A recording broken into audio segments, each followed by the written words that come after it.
What is up, everyone? We are live, the Splitting Twigs crew today, Chase and Will. We've got Coach Dave Beaudin from Tampa Bay. He is the hockey director for the Tampa Bay Jr Lightning. His dad was a former NHL player. This dude has so many years of hockey experiencing and coaching. I'm super excited to have Dave on and hear a lot about his story and what he can teach our youth as far as what to look for coming up, especially during tryout season. So what do you think, Chase? I'm super excited to get right into this. Oh, you know a little bit more about Dave. What's your impression of Dave that you want to talk about? Pavel Barber. What about him? Everything. Everything? Yeah. Well, without further ado, Dave, welcome to the show. Hi, guys. How are you? Good to see you, Good. Chase. How's it going? Doing good. How are you? Great. Happy to be on here. I'm in sunny Florida, and I know you're in sunny Phoenix. So we've got the right geographic thing going on versus the up north people. Yes. Yes and no, because up in Florida, I went to Disney World up there, and it's humid hot up there, whereas it's just dry heat right here. And I think I'd rather dry heat, even if it's hotter, than humid heat, because humid heat, like 80 degrees, feels like 130s. Well, I did a Pavel Barber camp in Phoenix in July in the summer. And I tell you what, we couldn't do any outdoor workouts after 11 a.m. because it was just, No, it's too hot. Terrible. Yeah, it was too hot. And then when the sun starts going down, even in the summer, it starts to feel good. But in the summer, the sun doesn't go down until like 8 p.m. I mean, it was 7 outside, or it was 7 p.m. last night, and it looked like it was like 5. It's crazy. Well, we're both in non-traditional hockey markets, and I kind of love what Tampa's doing right now in the playoffs, but I'm a big fan of Phoenix too.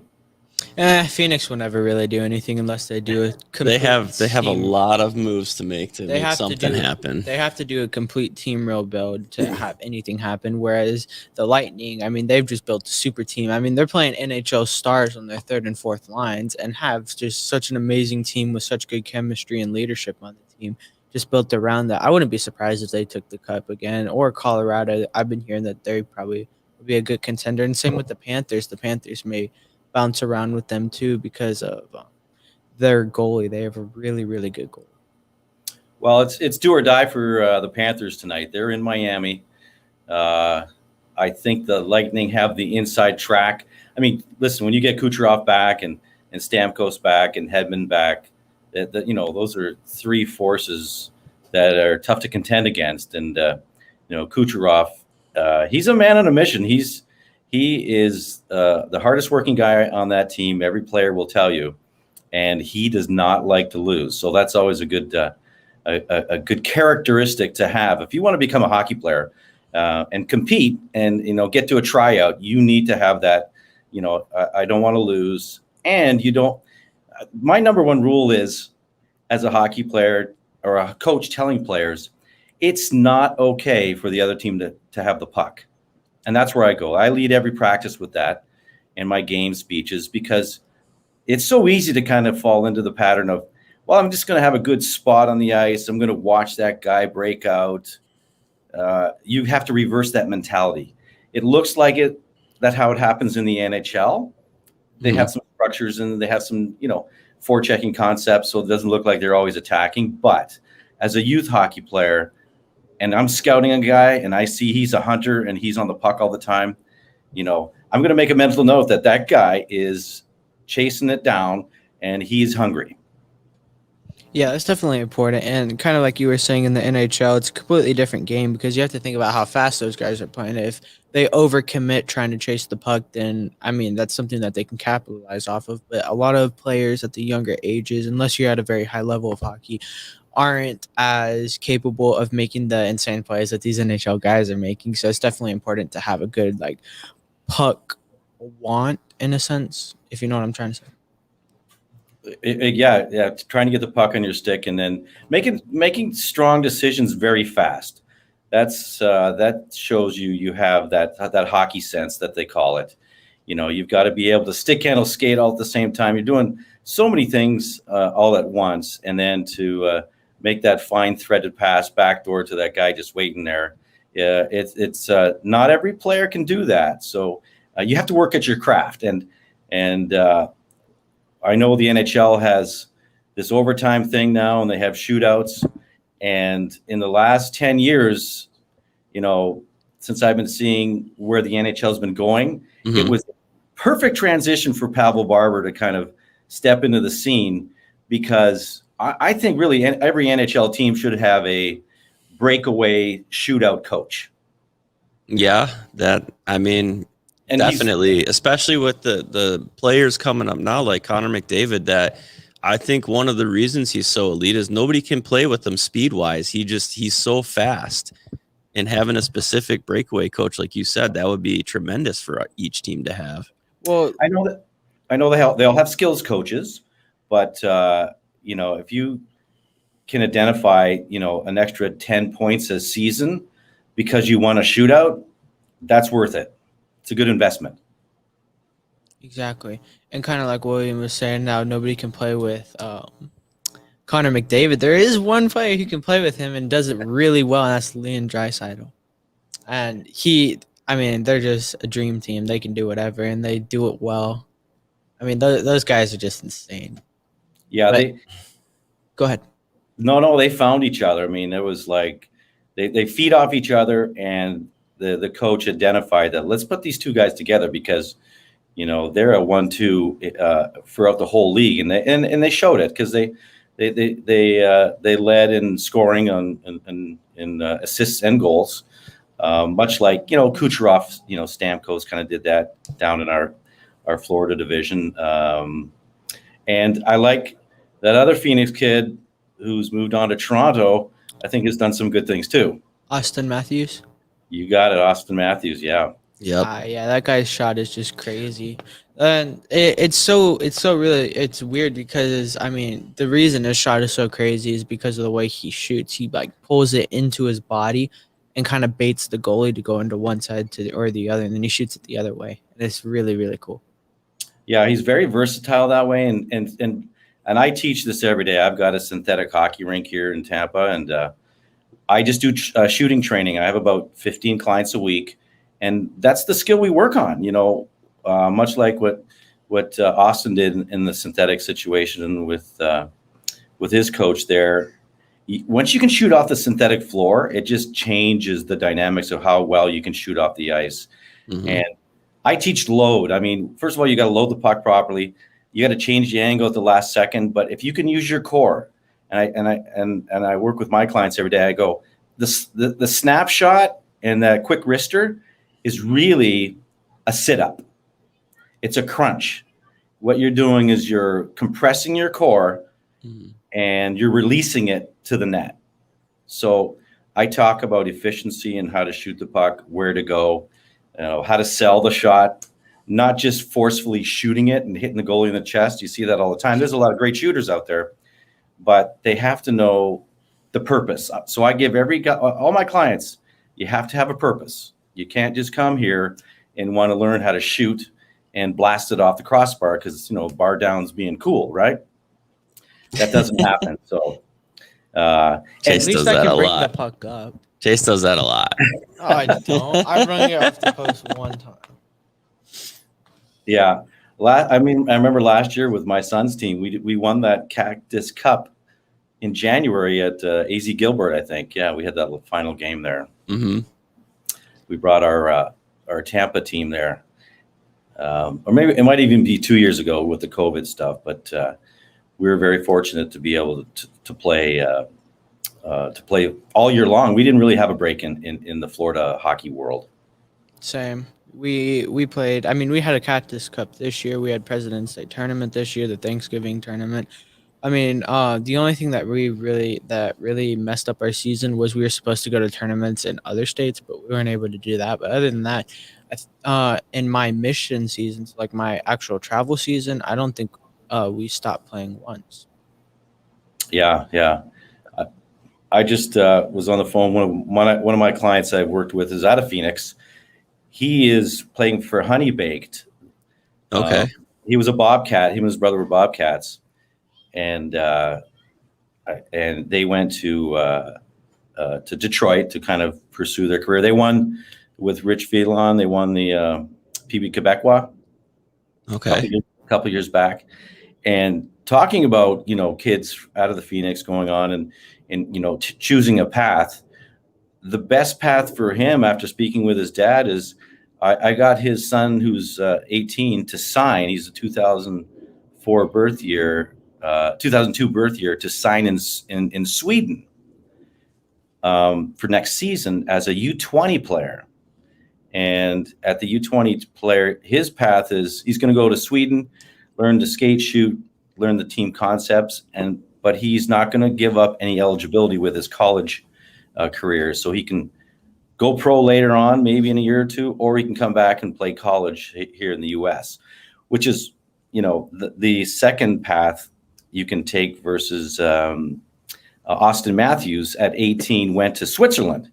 Mm-hmm. And he expanded his game on the big ice, skating, shooting, working out every day. I think he was on the ice 2 to 3 times a day. And he got paid. So, automatically he chose the non-junior market or the non-NCAA path and went to Switzerland and got paid. But it paid off big time when he came back to Toronto. So, and you said you played in Switzerland before as well, right? Yeah. So my dad got a contract there, and I played youth hockey there.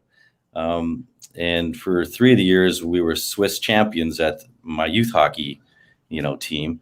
And my dad was playing as a player coach. And that's how the Swiss, these European, right now we have the World Championships going on. Mm-hmm. Canada is 0-3, by the way. Yeah, I don't know what is going on with Canada for their men's league. We just had yesterday, the goalie for their 18U team came on the show yesterday for about an hour and chatted with the boys. And boy, they dominated, but their men's team is really struggling. Yeah, a couple of bad breaks, but they're in Riga, Latvia, and they're playing. Thank God they're playing. That was right. A big hurdle to overcome. But USA did beat Canada 5-1, I think, 2 days ago. Yeah, I think that was Sunday. Yeah. Yeah. But I love to see the game grow, and that's how I kind of fell in love with it. I got to play youth hockey in Europe, travel all around Germany and a lot of the Swiss places.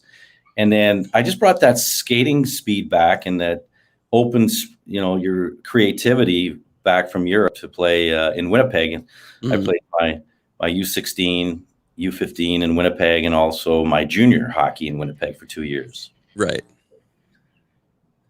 So one thing that I'm not really versed in, and you probably could educate a lot of people on this, is you hear about hockey tournaments, junior hockey, college hockey, scouts. How do people coming up, how do they break into the European and the overseas market? I mean, do they send scouts here? Do you have to go over there and try out? What does that look like? Because I have no idea. Yeah, that's a good point. So the showcases that are happening for there's probably 2 different ways you can go. Showcase number 1, there's going to be one in Denver, I think, this week. Then there's a showcase in Vegas. During the non-COVID times, all the Canadian junior teams came down here. They sent a representative all across Canada, all the BC junior hockey. Right. They were very heavily invested in the Vegas showcase. All the USHL and USPHL teams and the NOL teams would all send a scout to Denver to watch that showcase, and all the kids would come in. I know that's the showcase world. The USHL just had their phase 1 combine last weekend. Phase 2 was weekend before, but this weekend just passed was 05-06, and then the 04s were 2 weeks ago, and it just kind of gives you exposure. That's basically it. At these tournaments, you have a guest speaker, and that guest speaker will talk about the advisory program and what an advisor is. You can't take money if you want to play college, so you got to be very careful when you kind of navigate that field of taking money as a player, or going to a camp like a Canadian Western Hockey League camp. Ty Nash went that route out of Phoenix, and I think another young man was with him to Lethbridge. And as soon as you get to that route, WHL, you're getting paid position to play, and you're also getting a back-end college prepay plan. So when Ty Nash leaves the Lethbridge team, he'll be able to have some money stored aside if he wants to get his schooling later on. And back in the day, that wasn't always the case. It was, Western Hockey League, the OHL, the Q, they were just like heavy. You're almost like a pro player. Right. So advisors happen in two different ways. It can come from an NHLPA certified agent. Okay. And that's where you'll see that second level. And the second level strictly means you get representation in North America and into Europe. There's probably 10 to 20 European guys that advise across the country. And they're scouting tournaments. That's all they do. So, can you connect with them through the internet? Absolutely. How do you get that next step? They all want to see video. Right.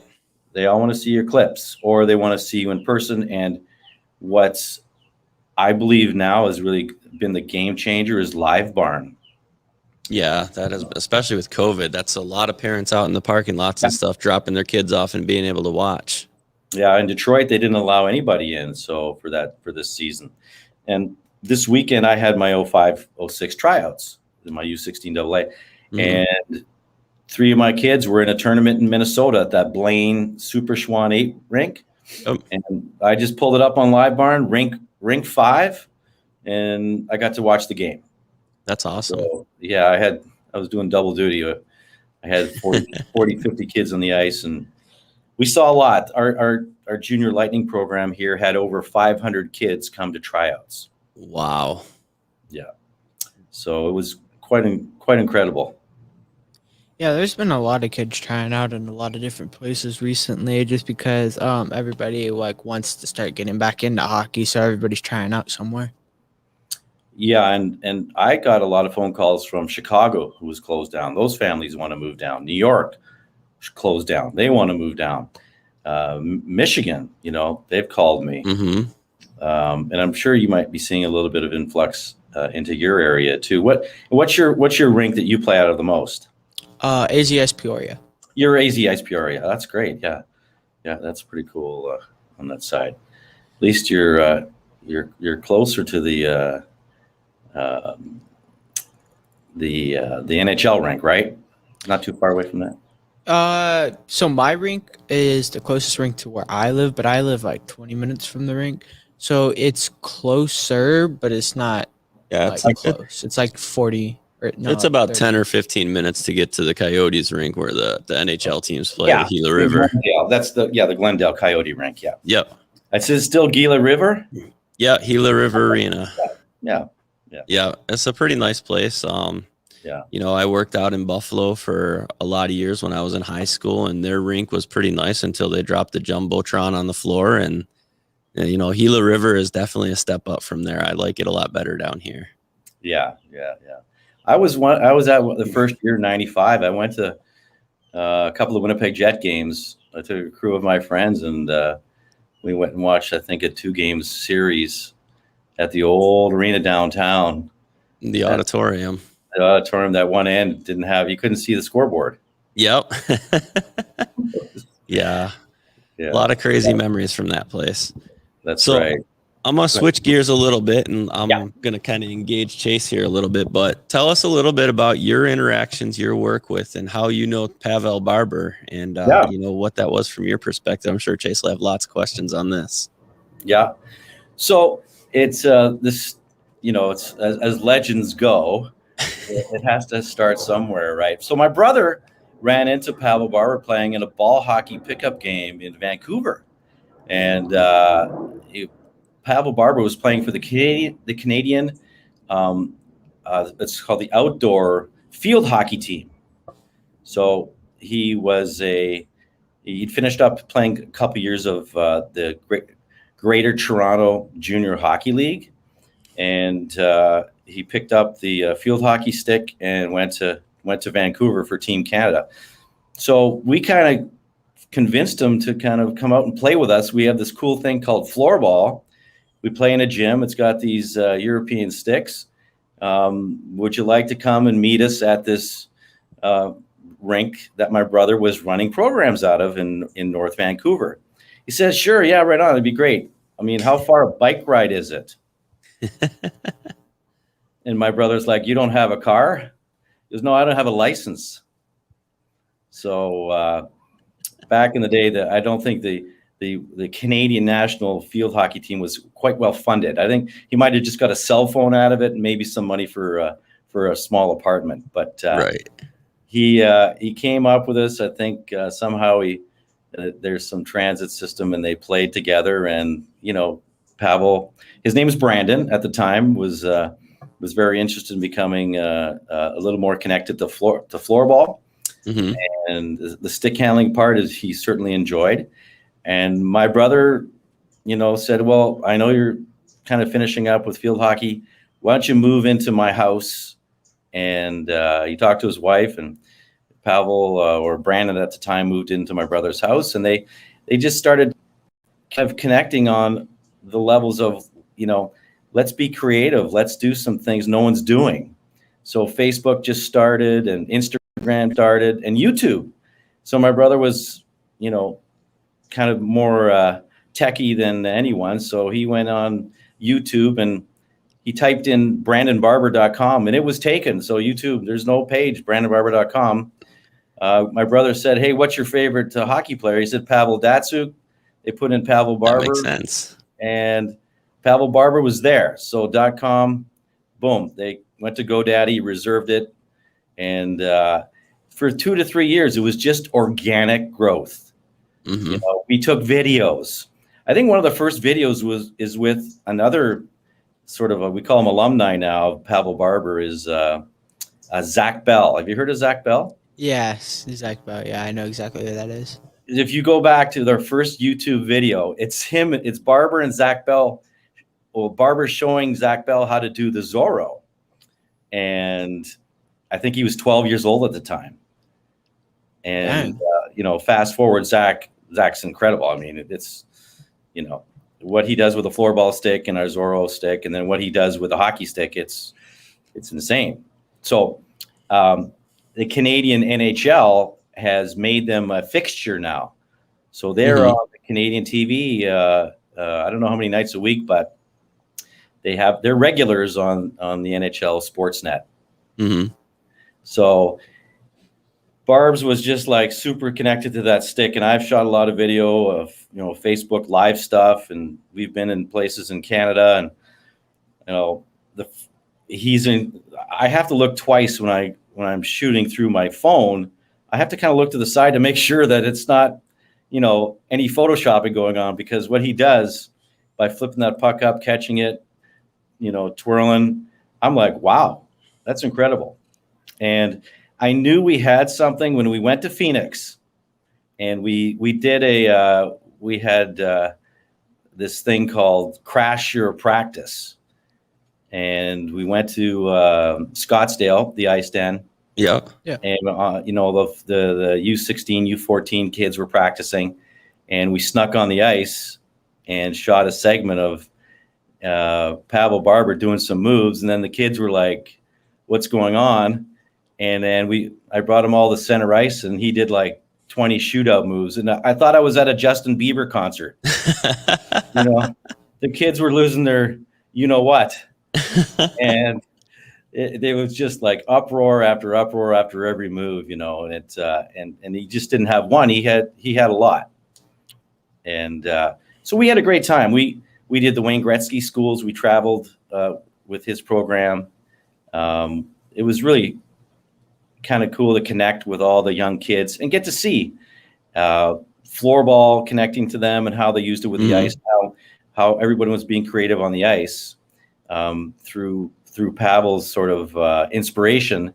And it was, I think at one time on our YouTube page was like number 10 in the world of the top most viewed athletes. Jesus. And he might have been the number one in the world as a real person, because some of them were fake accounts, like Lionel Messi and Cristiano Ronaldo were fake accounts by their agents. But Pavel's account was like incredible. So he was getting views all over the world. That's awesome. I mean, it's Pavel Barber. Yeah. I remember one of the most the video I watch all the time of him is the one where he tries out Ovechkin's stick. Or his curve. Curve, yeah. And Barkov on the beach. Oh, yeah. Yeah, I did the shootout there. We actually shot one at the Boys and Girls Club out in Phoenix. I didn't even know there was a Boys and Girls Club out here. I went to one in Washington after school. I was in like second grade, but I didn't know that there was a Boys and Girls Club. Yeah, we were working with the Coyotes, and we found this, this Boys and Girls Club, sort of like a rec center in Phoenix, and we shot a video with myself and my dad, obviously, and KVG. Kane Van Gate. Kane Van Gate. I don't know. How to goalie. Oh yeah. I know who you're talking about. Yeah. KVG. Yeah. So we did the shootout, and for dinner, they tend, to see who would win in a floorball game. But that was all shot in Phoenix. We shot quite a bit of content in Phoenix over the years. That's awesome. He lives in Toronto now, right? He just moved from Vancouver. Yes. Yeah. And he's back with I think he's very close to his old home in Toronto. So why is this kid not playing hockey? Like, he does all this fancy stuff. He's a heck of tiny. I've asked the same question before, and all his viewers said he's too tiny. And didn't he stop playing hockey for a while? Yeah, he did. Once he went to Team Canada field hockey, he had to make a choice. So, his first passion was hockey, no doubt. The hockey rink, the outdoor hockey rink that he played at was literally, you can see it from his front porch. It's 100 yards away. So, that was his second home, the outdoor, or the ODR, as he called it. And it's just, anytime. I did the same thing. I used to walk to the rink outside, clear off the snow, and skate and shoot and skate and shoot by myself at 8, 9, 10 o'clock at night, minus 40 degrees in Winnipeg. It was a little chilly there, but I remember those days, and that's exactly what Barbs did. But his hands, he's a right-hand shot, so he just worked on his craft on every move, and all those that Zorro move, how to pick up the puck off the toe, off the heel. And he practiced and practiced and practiced and practiced. Just got a little pad. We actually had our Pavel Barber training center was in North Vancouver for 2 years. And, we worked out with kids there, but it was constant. If he wasn't shooting a video, he was trying to tape one of his moves. And he would sit every night after we came. We were in, 30, 40 cities in 2 years, and every night at the Airbnb, because I had to drive him.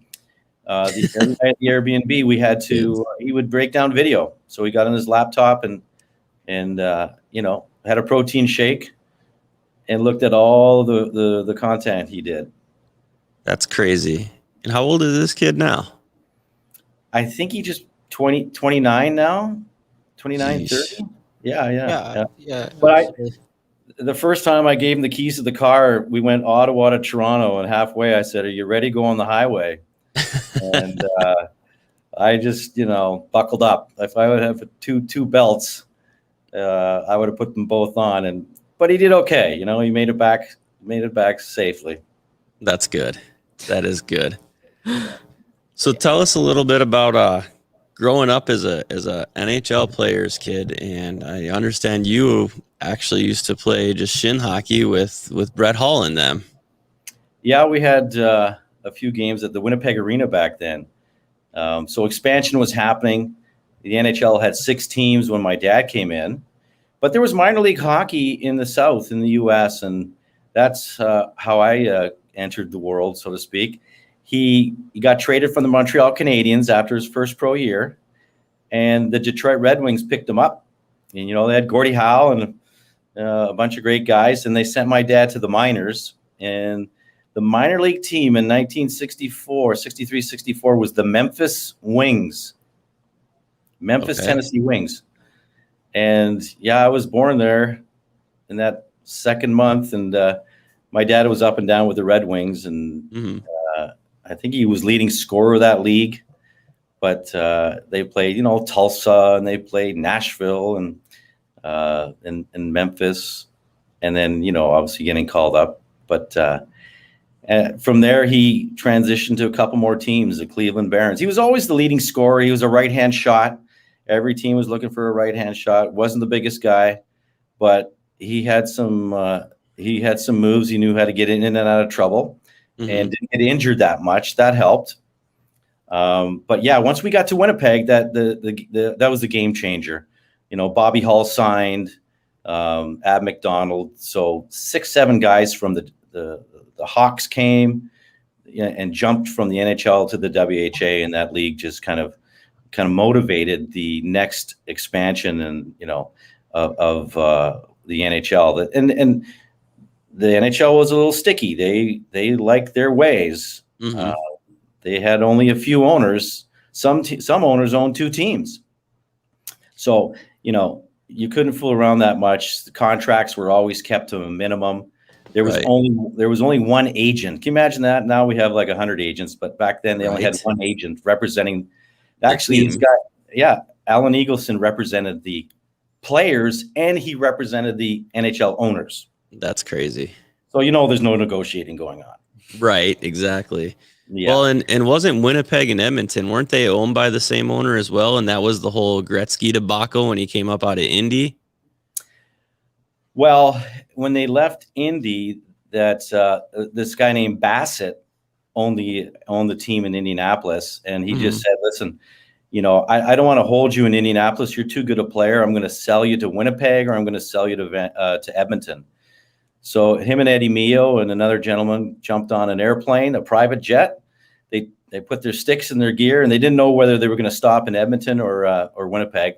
When they got to Winnipeg to refuel, they tried to work a deal out, and the coach and GM of the Winnipeg Jets said, "I don't want to take a chance on the 17-year-old guy." And they said, okay. They fueled up, went to Edmonton, and I think Mr. Bassett and Peter Pocklington worked out that personal service contract and an extension to get Wayne locked in Edmonton. Right. Yeah, I heard something similar, but there was always a great debate about how that actually went down. Yeah. But I think, in Wayne's book, I think that's kind of sounds pretty similar to the way you just described it. Yeah, I remember watching the video, and he said, it was something like that. He said, didn't he say he wanted to play in Edmonton when the coach asked him? I think so. That was his first choice. And that's a good thing on Mr. Bassett at the time. He actually gave Wayne a choice. He wasn't trying to kind of, and he quite have easily said, "You're going to this place, and I'm taking the money, and I've sold you." But he kind of left that door open because, Wayne was still a young man and a good kid. So I think it worked out for everybody involved, especially Winnipeg. And Glenn Sather will also say the story that once he became an Edmonton Oiler, he was trying to make the Oilers play the same style as the Winnipeg Jets. Right. It was a big compliment for Winnipeg. They love their hockey, but they had some very strong structure with a complement of molding the North American game with all the Europeans. So they were the very first team to bring in all those Swedes and the Finns. Yeah. They opened up the doors for that. And I'll tell you what, even transitioning to modern times and modern days right now, somehow Winnipeg has it figured out because Edmonton's on the verge of going good night. Yeah. Chase, did you watch the game last night? Not last night, but weren't they down to like 3-0 at one point? Yeah, it was 4-1. It was 4-1 they were down. Yeah. And they come back to win it. I think I'll say it now and I'll catch a lot of flack for it, but Connor Hellebuck better than Connor McDavid right now, proven. Yeah, as far as Connors go, I think he gets the nod. For right now, yeah. That is definitely true. Maybe for right now, but overall, Connor McDavid, that man's just insane. Yeah. And then we get to introduce this new kid, Connor Bedard, 50, soon. I mean, 50 something games played and 105 points, 50 games. Yeah, That's what. Connor Bedard is a North Vancouver kid. So my brother and I, we've kind of been tracking him because he was a floorball. He was, I think, an 8-year-old, 9-year-old floorball player. Really? Yeah. So we ran some summer leagues, obviously, in the communities around North Vancouver. And Connor was like minutes away from where my brother and Barber were living. So they connected a long time ago. Mm-hmm. And, he just stayed on that path of getting better and better and better. And he got that special exemption. So it's pretty cool. He went to the Regina Pats. The Regina Pats is the team my dad played with in 61, 62. When he left the farm, he was a Regina Pat. And Wow. Back then, the Regina Pats were owned by the Montreal Canadiens. Yep. So my dad's rights went right to Montreal. There was no kind of negotiating or it was right at the beginning of the years of the draft. So if, like with my dad's numbers back in the day, you could say he'd be a first round or a second round number 1 overall. Mm-hmm. After they played in the Memorial Cup. And how many times did he win the Stanley Cup? He won the APCO Cup one time. He wasn't on a Stanley Cup team. Okay, I thought he was. That was my mistake. But yeah, then. yeah, he had some multiple minor league cups and MVPs. So yeah, he did. They had one good year. He had 103 points. Wow. So, and everybody on his line had 100+ points. So, back then there wasn't too many lines that were racking up. Even with, even the top guys didn't have 100 points each. Right. So it was very special time in Winnipeg. Yeah. So you talk about, go ahead. No. So I was going to say, you talk about Connor Bedard, when he was 8, 9 years old playing floorball. I heard you mention, Pavel Barber with floorball. Tell us about this floorball now. What is this all about? I watched Pavel Barber do some floorball stuff on his YouTube, and I don't get how he does half the stuff he does. Yeah, well, this guy right here is the ins and outs of floorball. I'm about to learn about this. Did you watch the video when he did that 2v2 against off the bench? Oh yeah, those boys. Yeah. Sure. He wasn't even trying, and he was like making them look like 10-year-olds. Yeah. We went to quite a few events with those two guys. They're a fun bunch. So, I've went to all, part of our job, my brother and I, we took Barber to all the hockey shows across the country.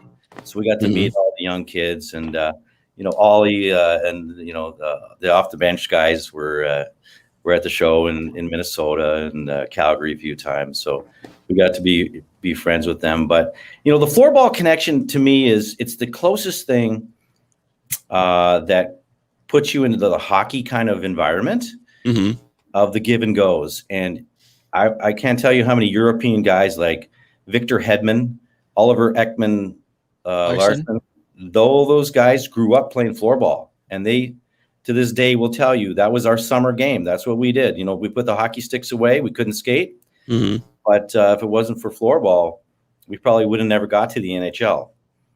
And it's a professional sport. It's going to be an Olympic sport. Really? They have 20,000 people a game in Sweden. Wow.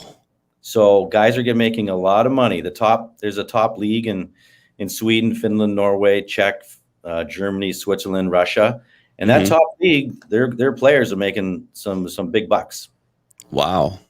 I'm going to have to check this stuff out. Yeah, Team USA has a team and Team Canada has a team. They're ranked like 13, 14 in the world. But, there's always room for improvement. And that's where, besides, my brother and myself and Barber, we just wanted everybody to have the greatest time off the ice at a hockey school. And playing floorball was an easy fix, Yeah, I'm definitely going to have to look into that, especially being in Phoenix where, we don't get the benefits of cool weather outside. That might be something to toy around with for off-season training. Oh, go ahead. Yeah, we're working with the Seattle Kraken and the Vancouver Canucks. Quite a few NHL teams we worked with that do this as they're connecting to the community. And Right. the cost level is really next to nothing. You just got to have a pair of shoes and a shorts. And the floorball stick is really lightweight and it's nice and cheap. So, have at it, right? Mm-hmm. No Yeah, that'd equipment. be awesome. That's the big thing. No equipment. Yeah, I watched Pavel Barber do a bunch of stuff with the little floorball, and it's just insane. The behind the back, it's through the Yeah, leg. just wrapping the sticker on like that. I don't Yeah. get it. That's crazy. It's called the Zorro, yeah, and that community is like if you go to Instagram and look at all the European young kids, Mm-hmm. their Instagrams are full of their own little Zorro Barber moves. It's Really wild. Oh yeah, it's this whole underground network of thousands and thousands of kids just shooting. You've got to videos. figure this move out.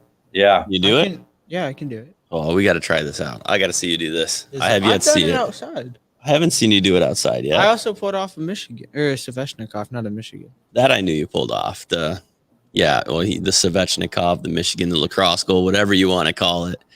Did you play high school too, or just the travel? So I was gonna play high school until I broke my leg last year, so I ended up not playing high school, and then I missed the deadline this year because I heard a lot of bad stuff about high school from my friends. So I don't. Yeah. Well, it's just, a compliment to your game. I mean, if you can, complement your travel program with something else that doesn't interfere, then, it works quite well and seamless in Florida.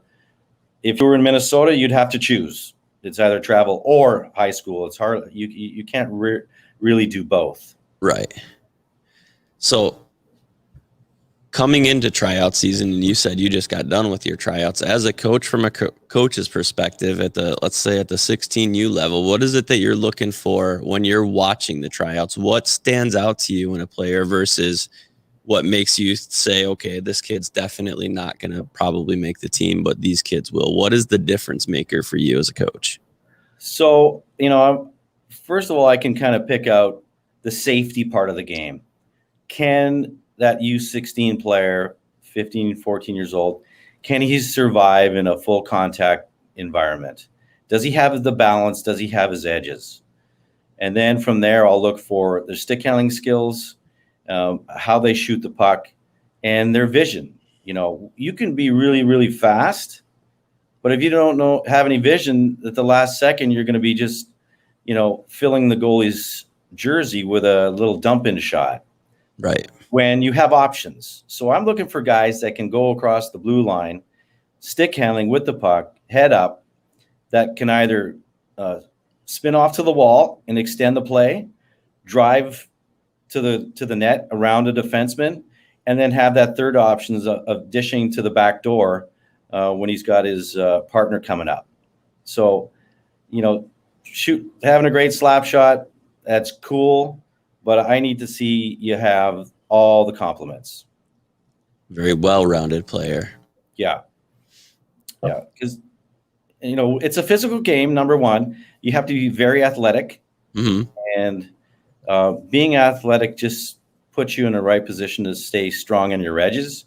And you won't get, how easy it is in a high school game or a U15 game to get blown up on the wall. It doesn't take much. So you have to have that ability to protect yourself, but still be aggressive. A lot of guys don't like to get hit, and then guess what? They're not going to be the first one in the corner. They're going to wait and then delay, and then your whole game structure kind of gets pushed to the side as a coach. True. So I just want everybody to be aggressive as possible and safe. Yeah, I think that's definitely important. And you see a lot of these kids who, like you just said, kind of just back out of the corners and stuff like that. So it's important to actually, kind of like you were saying, be aggressive with it, but also be safe with that at the same time. Because, in the end, you want to go for the puck, but you also don't want to die. Yeah. And if you can score a goal or two, that helps. That's the name of the game, slip one in on the far side. I mean, my favorite spot was always I froze goalies. I loved it because if I went blocker, I'm a left-hand shot. So left-hand shot scoring opportunities for me were always blocker side. Right. And righties can release it quicker over the glove. So I kind of break down, when I teach, and the kids don't know, and that's the thing, So I'm a teacher by trade. I went to Ohio State. I played hockey there. I left a couple of a lot of blood and a lot of broken bones on some of those rinks throughout the CCHA. But my backup plan, and I had a chance to go play the Western Hockey League with the Brandon Wheat Kings. But I went to Ohio State, followed my sort of that college route, and I got my degree. I'm a teacher by trade. So, 4 years of, chasing pucks got me to buckle down and get an education degree. That's awesome. Yeah, I've been in the military for almost 20 years now this summer, and part of what I did is as military police, I got my formal instructor certification, everything, and went through all the teaching classes and stuff. And teaching is a lot of fun, and you don't really realize how much there is into teaching when it comes to the strategies and delivery and all that. I don't know. When I go to college, I want to study to become a lawyer. Yeah, well, there you go. You got it figured out good. So stay on that path. Right? Lawyers make a ton of money. They make a ton of money, and the work's not that hard. Yeah, you're not going to break your nose in a courtroom. Did he just say the work's not hard to be a lawyer? I work with lawyers all the time. Do you work with do you work with corporate lawyers or family lawyers? I work with criminal lawyers. Exactly. Well, it also depends upon the cases, because if somebody gets a misdemeanor or something, the work's easy. But if somebody is convicted of murder or something, it's a little hard. Oh yeah, then you got to go a little crafty, I guess. Put a little bit of work in. A little bit of work. All right. So who's your Stanley Cup pick? Lightning. They are. Oh, good. All day. I mean, the team's too stacked, and they have so much money coming in. They built a super team. They're 100% going the way. Right off the bat, I was going with the Hurricanes, but I got to tell you what, Colorado, they're showing their moves right now. They are a very young, talented team. Yeah, when they put it all, their speed. I don't know if Tampa can match that speed, to be honest with you. I know we used to have the triplets, and they're still on the team, but man, these young kids, McKinnon and Landeskog, those guys they're flying. It's amazing. Yep. Makar. Makar. Well, Makar is the best skilled defenseman that's come along since Bobby Hull. That's 2 years into the game. It's early to say that, but it's hard, man. That guy his vision, everything, he's got it. In Montreal tonight, bringing out Cole Caulfield. I see he's going to make his debut for the playoffs tonight. So if they go into overtime, I think they got a guaranteed winner with him. Yeah, well, I loved watching him in Team USA, and then Wisconsin. He was in the Big Ten hockey, so obviously I'm following Ohio State hockey whenever I can, and they had to play Cole and his team quite a few times this year. There was a kid who skated up in Minot. I was in North Dakota for a lot of years, and I watched this kid play. He played for Ohio. Oh, never mind. I'm sorry. He played for University of Miami, Ohio. I hate that. I always get those. Yeah, I hate that. I have a friend who goes to the University of Miami, Ohio.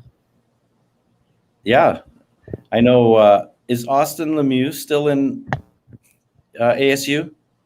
I don't know. I know that they had a really good kid, Johnny Walker. He played up in Dakota as well, down in ASU. And Phil Housley's kid, Wilson, played down here for a few years. I remember watching him in college up there. But yeah, I don't really know if I thought, Mario Lemieux's son. I thought Austin was. I think I saw him play there, but now it's 2 years ago. Yeah, he could be graduated by now if he did. Possible, yeah. I just moved here to Phoenix a couple years ago with the military, so I'm still kind of new to the area and still kind of learning the Phoenix a little bit. Yeah. Oceanside Arena. Wow. Yeah. Yeah, for their Division One school, how small is that rink? Chase played a state tournament there a couple months That ago. rink does not seem like it should be a college rink. I'm not dogging on the rink or anything. Like, it's a really good rink Yes, with you nice ice, but like that does not seem like a college rink to me. No. Yeah. Well, I remember my 1985 when I was playing for Ohio State. We actually played NAU. Northern Arizona. Yeah, Northern Arizona. NAU is the Flagstaff school. That's the Flagstaff school. Their hockey rink was between the 50-yard line and the end zone. On the football stadium. Their hockey rink was on the football stadium. That's crazy. Yeah. And then you go up to places like UND where the Ralph Engelstad Arena is nicer than some NHL arenas. And it's like, well, which college do I want to go to? I've toured a lot of college facilities. And to be honest, going to the NHL locker room is a step down. Mm-hmm. It truly is. It's quite incredible. You know, the Notre Dame and North Dakota, Minnesota, they've set the bar on their locker rooms. Woo. Absolutely. And there's, it's, I think, a lot of pride in the schools too. I mean, you know, the whole Fighting Sioux thing, when they did away with that really, really took a lot away. But the pride before that, it was just Fighting Sioux was everywhere up there. Yeah, even if you were in Minnesota. Yeah. Yeah. You wore the Fighting Sioux T-shirt or hat or toque, you know, at 3 years old. Mm-hmm. Yeah. That whole community, Grand Forks, unbelievable. Oh yeah. Yeah. That's quite a place. A lot, very, very cold, but yeah. Well, I definitely am enjoying Phoenix over North Dakota big time. So Chase, what's your favorite hockey rink to play that you played in? Probably